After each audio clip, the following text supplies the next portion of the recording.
Welcome back friends. तो आज हम डिस्कस करेंगे कंप्यूटर क्वेश्चन जो last year junior assistant exam में पूछे गए थे।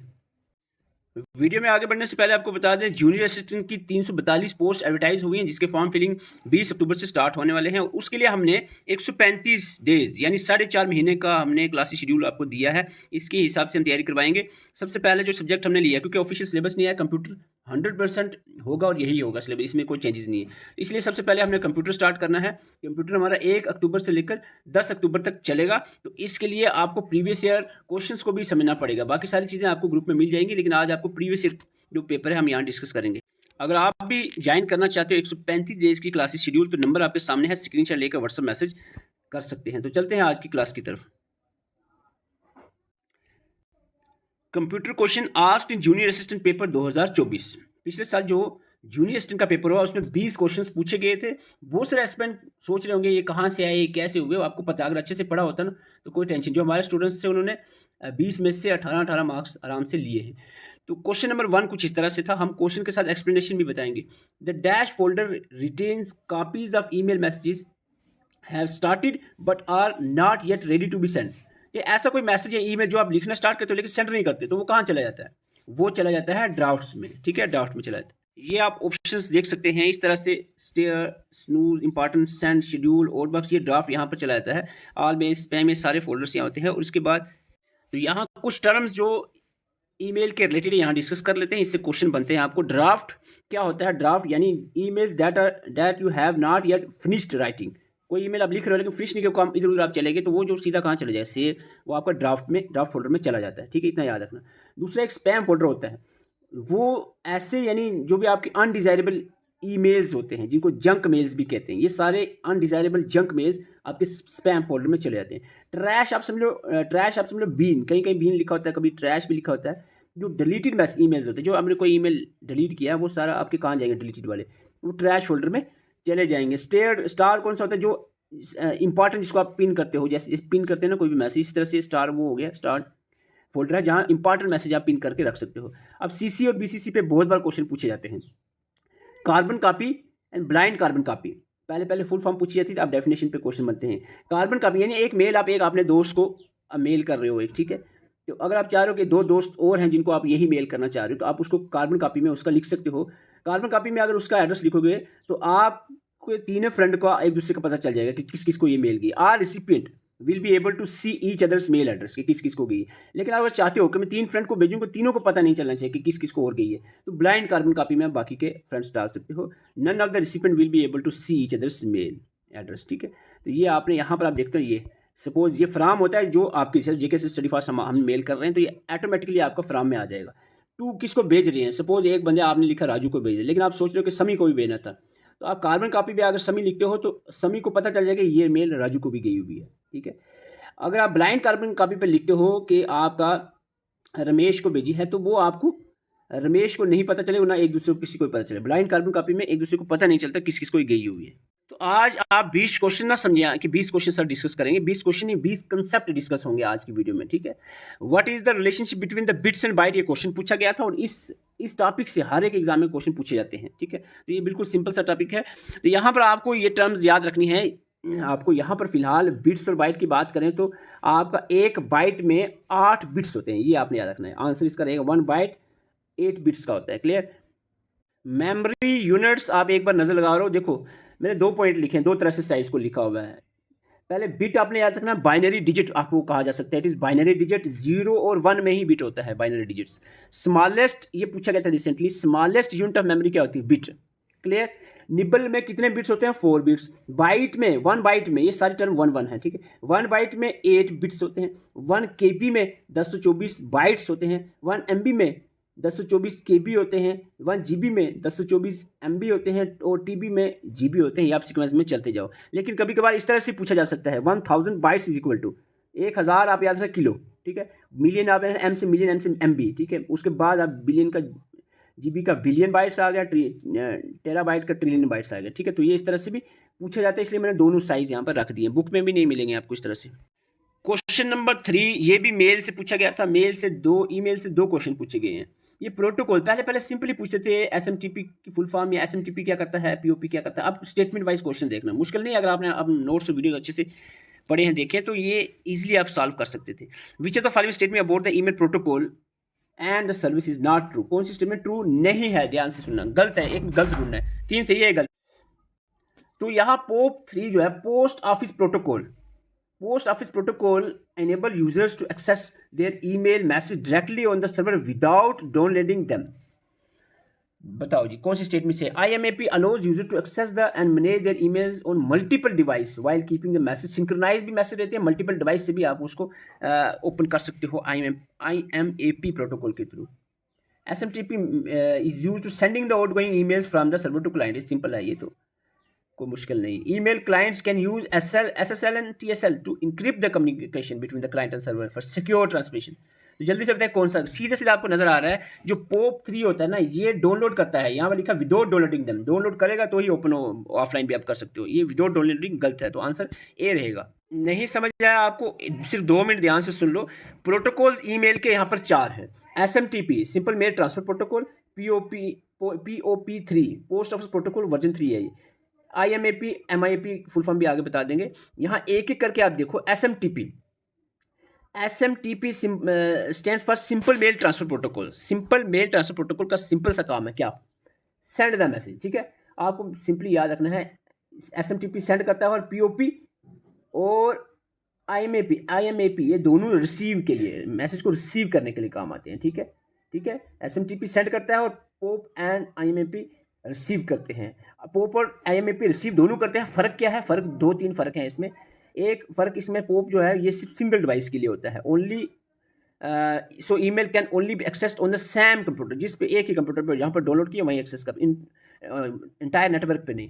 IMAP के थ्रू आप इंटायर नेटवर्क पे मल्टीपल डिवाइसेस पे, यहाँ पर ये देखो मल्टीपल डिवाइसेस पे इसको एक्सेस कर सकते हो, ये एक फ़र्क है। दूसरा ये है कि पोप में सिंक्रोनाइज नहीं होते हैं, messages are not synchronize, POP does not synchronize the message, लेकिन IMAP पे सिंक्रोनाइज होते हैं मैसेजेस, ईमेल्स, ठीक है। Message on the server and synchronize them across the multiple device, ये 2 डिफरेंस इसमें आपने, या दोनों रिसीविंग के लिए है, ये 2 डिफरेंस आपने याद रखना है, ठीक है।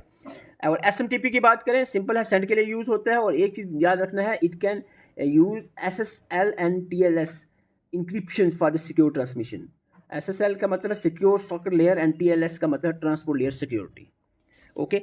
SMTP सेंड के लिए और POP एंड IMAP रिसीव के लिए यूज होता है, और POP एंड IMAP में थोड़ा सा डिफरेंस है जो आपको मैंने यहाँ पर बता दिया, ओके। और MIMP अलग है, इसमें क्या मल्टीपर्पज इंटरनेट मेल एक्सटेंशन है, ये एक SMTP की एक्सटेंशन है। देखो पहले SMTP था ना, उसमें आप कुछ चीज़ें नहीं सेंड करते थे, मेल में कर सकते थे। Non S American standard code information interchange जो स्टैंडर्ड है, इस ये नॉन ASCII मॉडल था, ठीक है। इसमें इमेजेस वीडियो ऑडियो नहीं था पहले, लेकिन अब MIME के थ्रू आप इमेज वीडियो ऑडियो ऐप वगैरह भी भेज सकते हैं। क्लियर, इतनी सी सिंपल बात रखना। नहीं समझे, अब 1 मिनट और रुको। अब मेरी बात सुनो, SMTP एंड MIME एक ही समझो, एक ही बात है। SMTP की एक्सटेंशन हुई तो MIME आया, ठीक है, जिसमें आप वीडियो इमेज ऐप वगैरह भी सेंड कर सकते हो। SMTP के थ्रू सिर्फ टेक्स्ट ही जाता था। POP और IMAP दोनों किसके लिए है, रिसीविंग के लिए, ठीक है, ये किसके लिए था, सेंड के लिए। POP और IMAP दोनों रिसीविंग के लिए। फ़र्क कितना है, POP में सिंगल डिवाइस, POP में नॉन हम कहेंगे सिंक्रोनाइज होगा, single device non synchronize download करेगा और जिसमें वहीं चलेगा। इसके अपोजिट IMAP में होगा मल्टीपल डिवाइस और सिंक्रोनाइज मैसेज होंगे, इतना डिफरेंस है बस। सॉरी मैं थोड़ा सा टाइम ज़्यादा ले लिया, लेकिन कंसेप्ट क्लियर होना जरूरी है, यहाँ से क्वेश्चन बनते हैं। अच्छा जी, क्वेश्चन ये पूछा गया था, the first super computer develop by centre for the development of advance computing CDAC Pune ने एक कंप्यूटर बनाया था। सिंपल सी बात है, फर्स्ट सुपर कंप्यूटर जो पुणे में यानी इंडिया का ही है, बात हो रही है। First super computer of India कौन सा बताओ, परम 8000, ठीक है, बिल्कुल सिंपल है। हमारे नोट्स के स्क्रीनशॉट ये पहला पेज है, पहला पेज का ही मैंने स्क्रीनशॉट लिया, सभी वो नोट्स ही कापी अपनी स्क्रीनशॉट उठा कर रखे हैं। यहाँ पर कुछ इंपॉर्टेंट पॉइंट्स मैं यहाँ पर डिस्कस करूँगा, इंपॉर्टेंट पॉइंट्स यहाँ पर डिस्कस करूँगा कंप्यूटर के रिलेटेड। सबसे पहले कंप्यूटर जो है लैटिन वर्ड कंप्यूटर से लिया गया, जिसका मतलब है calculate. Father of computer Charles Babbage है। मॉडर्न फादर की बात करें, एलन ट्यूरिंग को कहा जाता है, ठीक है। और इसके बाद first computer of India Siddharth है, कंप्यूटर की बात है, सुपर कंप्यूटर की नहीं। डेवलप OTIFR 1955 में। First super computer of India Param 8000 है, डेवलप बाई CDAC पुणे 1991 में। First super computer world Cray first है, developed in 1976 by Seymour Cray. ENIAC first general purpose electronic computer है जो 1946 में USA में बना। यूनिवैक फर्स्ट कमर्शियल कंप्यूटर है जो 1951 में बना USA में। फर्स्ट प्रोग्रामर अड्डा लवलेस को कहा जाता है। और मॉडर्न कंप्यूटर जो है वो माइक्रो प्रोसेसर यूज़ करते हैं, और जो फर्स्ट माइक्रो प्रोसेसर है वो कौन सा है? इंटेल 4004 1971 में बनाया गया था इंटेल के द्वारा। करंटली हम बात करें फास्टेस्ट सुपर कंप्यूटर 2025 के, एल केपटेन है यूएसए का। अच्छा, ये क्वेश्चन पूछा गया था, a dash is a pre design document that already had coordinating font, a layout and background. जब आपको प्री डिजाइन डॉक्यूमेंट की बात आ जाए तो सिंपल सा आपका आंसर रहना चाहिए, ये बात टेम्पलेट की हो रही है। टेम्पलेट ही प्री डिजाइन डॉक्यूमेंट्स होते हैं, ठीक है। यहाँ पर ये एम एस वर्ड से, जो एम एस वर्ड के हमने पहला पेज दिया है वहीं पर ये लिखा हुआ है। देखो सब चीज़ें लिखी हैं, बस आपने अच्छे से पढ़ी होनी चाहिए। M S PowerPoint presentation software होता है, और इसमें कुछ इंपॉर्टेंट टर्म जो यहाँ पर हम डिस्कस करेंगे, उसमें सबसे पहले आता है ऑटो कंटेंट विजट। याद रखना, ये टर्म्स पूछे जाएंगे, बाद में सोचोगे यार ये तो नहीं पढ़ना था। Auto content wizard, quickest way to create the PowerPoint presentation को ऑटो कंटेंट विजट कहते हैं। क्लियर है? Quickest way to create the PowerPoint presentation. Template presentation design, आप कह सकते हैं file which contain readymade style, already बने हुए इसमें स्टाइल्स होते हैं, इसको टेम्पलेट कहेंगे। स्लाइड ट्रांसिशन क्या होता है? वीडियो जो हमने ग्रुप में डाली है उसमें मैंने उसमें प्रैक्टिकली करके बताया हुआ, आप देखेंगे तो बिल्कुल ईजिली समझ आ जाएगा स्लाइड ट्रांसिशन क्या है। A special effect use to introduce slides in a slide show. Slide show आते हैं एक स्लाइड के बाद दूसरी स्लाइड, तीसरी स्लाइड। जो स्लाइड शो में इफेक्ट्स आते हैं ना, कि ऊपर घूमती घूमती आ रही है, ऐसे गोल गोल करके या स्पाइरल करके आ रही है, तो ये इसको ही हम स्लाइड ट्रांसिशन कहते हैं। It is how one slide remove from the screen and the next slide is displayed during the presentation. Simple बात समझ गए ना, एक स्लाइड हटी दूसरी आई, वो कैसे आई? घूमती आई, सीधा ऊपर से नीचे आई, साइड से आई, उसको स्लाइड ट्रांसिशन कहते हैं। एनिमेशन होता है स्पेशल इफेक्ट जो स्लाइड में यूज हुए हैं। स्लाइड में आप देखो कोई एक जगह आपका व्हाट्सएप नंबर नीचे ब्लिंक कर रहा है, तो वो एक स्पेशल इफेक्ट है। रिहर्सल होगा custom timing for the slide presentation. Slide presentation की जो कस्टम टाइमिंग होगी, कस्टम टाइमिंग, तो वो उसको रिहर्सल कहते हैं कि कितने टाइम में कौन सी स्लाइड आएगी, जैसे 5 सेकंड में दूसरी स्लाइड आएगी, तो इस तरह से। Default page orientation M S Word में लैंडस्केप होती है। अब जनरली पावर पॉइंट की बात, सॉरी, वर्ड में आप देखो तो आपकी पोर्ट्रेट होती है, लेकिन पावर पॉइंट में लैंडस्केप होती है। तो पेज ओरिएंटेशन जो है पोर्ट्रेट होता है वर्टिकल, या हम कह सकते हैं यहाँ पर मैं साइड पे बना देती है ऐसे वाले, ठीक है। और लैंडस्केप जो मैं नीचे बना देता हूँ ऐसे वाली, ठीक है। एम एस वर्ड में portrait page orientation by default होती है, लेकिन लैंडस्केप जो है वो एम एस पावर पॉइंट में होती है। मोशन पाथ क्या होता है? Method of moving objects item on the slide. Slide में कैसे ऑब्जेक्ट्स मूव कर रहे हैं, तो उसको मोशन पाथ कहते हैं। अच्छा, एक क्वेश्चन ये पूछा गया था, ये मैं अपनी तरफ से नहीं दे रहा हूँ क्वेश्चन, है 20 क्वेश्चन वही पेपर से उठाए हैं जो junior assistant paper last year पूछे गए थे। मैच द लिस्ट आपको यहाँ पर दिया है 4 ऑप्शन से। रिप्लेस यहाँ पर किसको मैच करता है? यहाँ पर insert, hyperlink, paste cut. Simple सी शॉर्टकट किस पूछेगी, यदि आपको ये इजीली आपको आ जानी चाहिए, इसमें कोई मुश्किल नहीं होना चाहिए, ठीक है। यहाँ पर रिप्लेस आ गया आपका एच, हाइपरलिंक के आ गया, पेस्ट आपकी वी आ गया, कट एक्स आ गया, ठीक है। आंसर आपका निकल आएगा। जल्दी से 1 मिनट और लूंगा, कुछ चीज़ें अगर रिवाइज हो जाती है कोई बुरी बात नहीं है। कंट्रोल ए से सिलेक्ट ऑल, बी से बोल्ड, सी से कॉपी, सिंपल है। एफ से फाइंड बॉक्स, एच से फाइंड एंड रिप्लेस, ठीक है, फाइंड एंड रिप्लेस, एच से रिप्लेस। आई से इटैलिक, के से हाइपरलिंक, एन से न्यू डॉक्यूमेंट, ओ से ओपन, पी से प्रिंट, एस से यू से अंडरलाइन, सिंपल है। यहाँ पर ये जो मैंने दिया ये यहाँ पर याद रखना है। वी से पेस्ट, डब्ल्यू से क्लोज है, ठीक है, कट नहीं है, कट एक्स से होगा, ठीक है, कट एक्स से होगा, डब्ल्यू से क्लोज होगा, ये याद रखना है। और वाई से रीडू और जेड से अंडू होगा। अलाइनमेंट का मैंने अलग रखा है, एल से लेफ्ट, आर से राइट, जे से जस्टिफाई। सिर्फ आपने सेंटर वाला अलग है, टेक्स्ट को सेंट्रली अलाइन करना है तो ई होगा, ठीक है, सी नहीं होगा, क्योंकि सी तो हमारा यूज हो गया पहले ही, सी पे काफी आ गया, इसलिए यहाँ पर ई यूज किया गया। क्लियर? अच्छा जी, क्वेश्चन नंबर 7 पूछा गया था, dash is a programming language use to write the macro in M S Excel. M S Excel में मैक्रो होता है जो रिपीटेड टास्क के लिए यूज होता है। एम एस एक्सेल में मैक्रो के लिए कौन सी लैंग्वेज यूज होती है? तो यहाँ पर जो लैंग्वेज यूज हुई वो आपको आपकी विजुअल लैंग्वेज थी, वीबी स्क्रिप्ट। मैक्रो क्या है, इस पर थोड़ा नजर लगा लेते हैं। मैक्रोज की बात करें तो if you have task in M S Excel that you do repeatedly, ऐसे काम जो आपको बार बार करने हैं, तो उसके लिए आप ये रिकॉर्ड करोगे। You can record a macro to automate those tasks, तो उसके लिए आप मैक्रो रिकॉर्ड करो, वो टास्क आपको ऑटोमेटिकली हो जाएंगे। अब macro is an action or a set of actions that you can run as many time as you want. Simple सी बात है, when you create a macro you are recording your mouse click and commands. फिर आपको बार बार mouse click command करने की जरूरत नहीं है, आप मैक्रो से वो चीज़ें रिपीटेड टास्क कर सकते हैं। और VBA जो है ना, विजुअल बेसिक फॉर एप्लीकेशन जो है, ये प्रोग्रामिंग लैंग्वेज यूज होती है writing macros in Excel and other program. सब यहाँ पर खाली एक्सेल नहीं, अदर प्रोग्राम्स में भी VBA का यूज़ किया जाता है मैक्रो को लिखने के लिए। अच्छा, यहाँ पर स्टूडेंट्स कंफ्यूज है। पिछले जूनियर असिस्टेंट के अलावा भी जो बाकी एग्जाम हुए हैं, यहाँ पर आप जेकेएसएसबी फंक्शन से क्वेश्चन पूछ रहा है, ठीक है। एमएस एक्सेल के फंक्शन से क्वेश्चन पूछ रहा है। आपको मैंने जो फंक्शंस दिए हैं नोट्स में, उसको आप अच्छे से पढ़ लो। जैसे यहाँ पे पूछा गया था what is the function of, is equal to sign तो लगेगा हर एक फार्मूला के पीछे। काउंट इफ की बात, bracket close open and close. Count if की बात करें तो काउंट इफ किसके लिए यूज होता है? यहाँ पर काउंट इफ यूज होता है count the cells as specified, cells को काउंट करने के लिए, एक सेल रेंज ऑफ सेल को, नंबर को नहीं। यहाँ पर नंबर्स की बात आ गई, नंबर की भी नहीं, ये काउंट ब्लैंक सेल की बात नहीं है, ठीक है। इधर तो बिल्कुल नहीं ऑप्शन बनता, ठीक है। सीधा आंसर आपका ए रहेगा। नहीं समझ आया, मैं एक दो में यहाँ पर बता देता हूँ, बाकी आपको नोट्स में दिए। काउंट, काउंट ए, काउंट एफ, तीनों में बता देता हूँ। काउंट खाली काउंट आ गया तो काउंट्स ओनली नंबर्स। जैसे अगर हम फार्मूला लगाएं is equal to count bracket में A1 और 2.A10 आ गए, A1 से लेकर A10 तक के जितने भी नंबर्स होंगे वो काउंट हो जाएंगे, काउंट इस फार्मूले से, ठीक है। और ये फंक्शन अगर आप यूज करते हैं काउंट ए की बात करें तो ये काउंट करेगा ऑल इम्प्टी सेल्स। जैसे आप 1 से लेकर 10 तक जितने भी इम्प्टी सेल्स होंगे वो काउंट हो जाएंगे। और काउंट इफ अगर आप यूज करते हो, it count the number of cells in a range that meet the given condition, ठीक है। गिवन कंडीशन जो मीट कर रहे हैं नंबर ऑफ सेल्स, तो ये देखो यहाँ पर नंबर ऑफ सेल्स को काउंट किया जाएगा, नंबर को नहीं। काउंट में नंबर काउंट होते हैं, काउंट ए में इम्प्टी सेल्स, और काउंट इफ में नंबर ऑफ सेल्स काउंट होते हैं।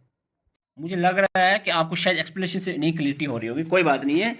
ग्रुप में आपको जो लेक्चर्स दिए हैं, लेक्चर अच्छे से देखो, नोट्स पढ़ो, सारी क्लियरिटी हो जाएगी, टेंशन लेने की जरूरत नहीं। और जो सोच रहे हैं कि अरिहांत की बुक कंप्यूटर की पढ़ लेंगे तो कंप्यूटर में आ जाएंगे मार्क्स, वो बात नहीं बनने वाली। यहाँ हमने 10-15 सोर्स का इस्तेमाल किया है। एक वो बुक तो मिलेगी आपको नोट्स में, उसके अलावा अदर डिफरेंट सोर्सेज और जो लेटेस्ट पैटर्न चल रहा है उस हिसाब से नोट्स बनाएंगे। आप नोट्स का प्रिंट निकाल के, ग्रुप मेंबर्स को स्पेशली कह रहा हूँ, नोट्स जो आपको कल शाम सेंड किए थे उसका प्रिंट निकाल कर आज ही किसी हाल में प्रिंट निकाल कर अच्छे से उसको पढ़ना है, और वीडियो देखनी है फिर पढ़नी है। अब क्वेश्चन आता है 9, what is computer firewall sorry, firewall क्या है बताओ जी। फायरवॉल क्या होता है? इट इज अ सॉफ्टवेयर और hardware based program to enhance the speed of the personal computer. जल्दी से बताएं। It is software hardware based program that protect the personal computer from crash और ड्यू बग्स, या फिर इंटरनेट को secure करता है। तो इंटरनेट सिक्योर आपको यहाँ पर नजर आ जाए ना, यहाँ पर आंसर आपको मिल जाएगा सिंपल सा। नहीं समझ आई आपको क्या है फायरवॉल? थोड़ा सा बता देता हूँ फायरवॉल की, बिल्कुल सिंपल लैंग्वेज में। सिंपल लैंग्वेज में बता दूं, a firewall can be hardware software, hardware software कुछ भी हो सकता है, प्रोटेक्ट द नेटवर्क, ये वर्ड याद है। फायरवॉल नेटवर्क को प्रोटेक्ट करने के लिए यूज होता है, by controlling incoming and outgoing traffic को कंट्रोल करता है। ये वर्डिंग याद रखना फायरवॉल के लिए। Protect the network by controlling the incoming and outgoing traffic. ये चेक करता है डाटा पैकेट्स को against predefined rules to decide whether it allow or block, इसको भेजना है नहीं भेजना है डाटा पैकेट को आगे, वो चीज़ चेक करता है। अच्छा, कुछ क्वेश्चन ऐसे पूछे गए थे, स्टूडेंट सोचे यार ये कहाँ से आ गया, बुक्स में तो है नहीं, ये कहीं पर मिल भी नहीं रही। कुछ थोड़ा सा करंट बेस्ड क्वेश्चन पूछे थे, थोड़ा अपना कॉमन सेंस भी होनी चाहिए। और एटलीस्ट आप जो इंस्टाग्राम, फेसबुक, व्हाट्सअप ये चीज़ें तो यूज़ करते ही हो, लेटेस्ट जो न्यूज़ आती है थोड़ी बहुत उससे क्वेश्चन पूछा और सिंपली बन जाए। देखो यहाँ क्वेश्चन है, which is the following the product of Meta. आप देखते हो मेटा में, मेटा प्लेटफॉर्म, पहले मेटा के अंदर आ रहा है आपके बहुत सारे यहाँ पर प्रोडक्ट्स, इसमें इनमें से आप देखो तो इंस्टाग्राम सीधा सीधा मेटा के अंदर है, बाकी नहीं है। मेटा में ये सारे product, Meta main products, Meta platforms आगे आपके Facebook, Instagram, WhatsApp, Messenger, thread, work, Meta Quest, Horizon, ये इसमें छोड़ो लास्ट वाले। ये जो मैन 4 हैं, फेसबुक, इंस्टाग्राम, व्हाट्सअप, मैसेंजर, तो ये चारों आपके किस में आते हैं? मेटा के, ये आपने याद रखना है। अच्छा, ये क्वेश्चन आपका सिंपल सेंस दिमाग से बनेगा काम। आपको यहाँ पर ई कॉमर्स वेबसाइट पूछी गई है, इनमें से कौन सी नहीं है? ई का मतलब बिजनेस की बात हुई, ये ऑनलाइन बिजनेस। अब मुझे एजियो क्या, आपको पता ही है, एजियो जैसे फ्लिपकार्ट, अमेजोन है, इसी तरह से एजियो है, बुक माई शो, ये ऑनलाइन बिजनेस की साइट्स हैं। लेकिन फेसबुक इसमें नहीं है, सोशल मीडिया साइट है ये। सिंपल सी बात है, ई कॉमर्स साइट में आपकी 3 आएगी, फेसबुक नहीं आएगा। ये थोड़ा दिमाग यहाँ लगना चाहिए, ऐसे 1-2 क्वेश्चन आएंगे जिसमें थोड़ा दिमाग लगना ही चाहिए आपका। तो ये बहुत ही बेसिक क्वेश्चन था, ऐसी चीज बनती है सिलिकॉन से, हर जगह आपको स्टार्टिंग में लिखा है। Question number 13, consider the following statement about the device driver. Device driver पे क्वेश्चन पूछा जा रहा है यहाँ पर। और पहली स्टेटमेंट कह रही है it is a hardware device that is attached to computer. Simple सी बात है, डिवाइस ड्राइवर एक सॉफ्टवेयर है जो पेरिफेरल डिवाइसेस की वर्किंग के लिए ज़रूरी होता है। पहली स्टेटमेंट सीधी गलत है। It act as a translator between the hardware device और ऑपरेटिंग सिस्टम, यानी जो हार्डवेयर डिवाइस बाई से अटैच होते हैं ना, और ऑपरेटिंग सिस्टम, इसमें एक हम कह सकते हैं ये ट्रांसलेटर की तरह एक्ट करता है। थर्ड स्टेटमेंट कह रही है it instructs computer on how to communicate with the device by translating the operating system. वही सेकंड स्टेटमेंट वाली बात होगी, ये ऑपरेटिंग सिस्टम और हार्डवेयर डिवाइस के बीच में हम कह सकते हैं एक ट्रांसलेटर की तरह एक्ट करता है। एग्जांपल में आ गया। अच्छा, डिवाइस ड्राइवर में क्या एग्जांपल है? एग्जांपल है डिवाइस ड्राइवर प्रिंटर ड्राइवर किस किस की चीज़ को अटैच करता है? डिस्प्ले ड्राइवर, अच्छा अलग अलग चीज़ों के ड्राइवर होते हैं। अब प्रिंटर आपका नहीं ना चलेगा जब तक आपके प्रिंटर के लिए स्पेशल ड्राइवर ना हो, इसमें डिवाइस ड्राइवर स्पेशल प्रिंटर के लिए डाउनलोड करना पड़े। इसी तरह हर एक चीज़ के लिए साउंड कार्ड ड्राइवर आ गया, मदर कार्ड ड्राइवर है, रोम ड्राइवर आ गया, तो ड्राइवर होना ज़रूरी है, तभी ही वर्क कर पाएंगी पेरिफेरल डिवाइसेस। तो सिंपली इसका 1 गलत है, तो इसका मतलब 2 3 4 होना चाहिए। आंसर इसका आपका आएगा ये, ठीक है। डिवाइस ड्राइवर की बात करें, driver is a special kind of software. एक तो ये सॉफ्टवेयर प्रोग्राम है जो कंट्रोल करता है specific hardware device attach to the computer. Hardware device जो कंप्यूटर से अटैच, प्रिंटर, इस तरह से स्कैनर, इस तरह की चीज़ें जो अटैच होती है कंप्यूटर से, उसको कंट्रोल करता है device driver. Device driver essential for a computer to work properly, और सिंपली कहें in addition without device driver respective hardware device जैसे प्रिंटर हो गया, स्कैनर हो गया, ये चीज़ें जो है, स्पीकर हो गया, ये वर्क नहीं करेंगी जब तक डिवाइस ड्राइवर नहीं होगा। क्वेश्चन नंबर 14 पूछा गया था, विच of the following is an example of internal hardware device. देखो, एक वो हार्डवेयर डिवाइस होते हैं जो बाहर से जुड़ते हैं, प्रिंटर जुड़ा आपको नजर आ रहा है, स्कैनर आपका, कीबोर्ड नजर आ रहा है, माउस आ रहा है, बाहर से वो आपको जोड़ रहे हो। एक होता है जो बीच में हार्डवेयर डिवाइस होते हैं, वीडियो कार्ड।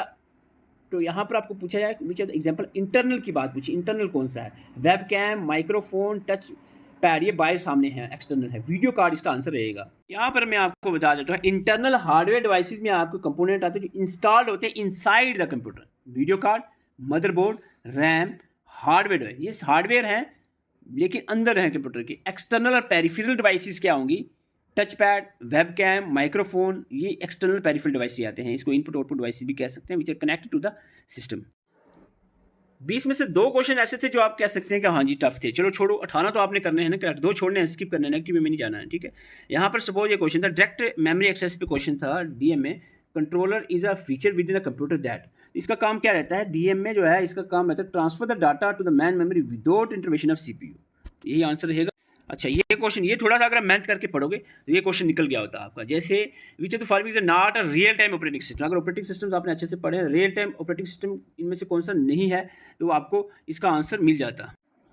या फिर आप अगर अंदाज़ा भी लगाते हो तो पाम ऑपरेटिंग सिस्टम यहाँ पर, ये रियल टाइम ऑपरेटिंग सिस्टम नहीं है। ऑपरेटिंग सिस्टम ये आपके सामने लिखे हैं, लेकिन मैं यहाँ पर सीधा आपको बता दूंगा। जैसे रियल टाइम ऑपरेटिंग सिस्टम पे क्वेश्चन पूछा गया था, respond to the input immediately और विद इन डिफाइंड टाइम, इसको हम रियल टाइम ऑपरेटिंग सिस्टम कहते हैं। इसमें हम कहते हैं एम्बेडेड सिस्टम यूज़ होता है, लाइक रोबोट्स में, मेडिकल डिवाइस में यूज़ होता है। एग्जाम्पल में आरटी लिनक्स आ गया, QNX, VX वर्क्स, ये इसकी एग्जाम्पल में आता है, ठीक है। और बाकी अदर जो है ये हम वीडियो में आपको बताए हैं, वहाँ से आप अच्छे से पढ़ लेना। क्वेश्चन नंबर 17 की तरफ बढ़ते हैं। 17 क्वेश्चन पूछा गया था MS एक्सेस पे, which of the following is a primary feature of MS access.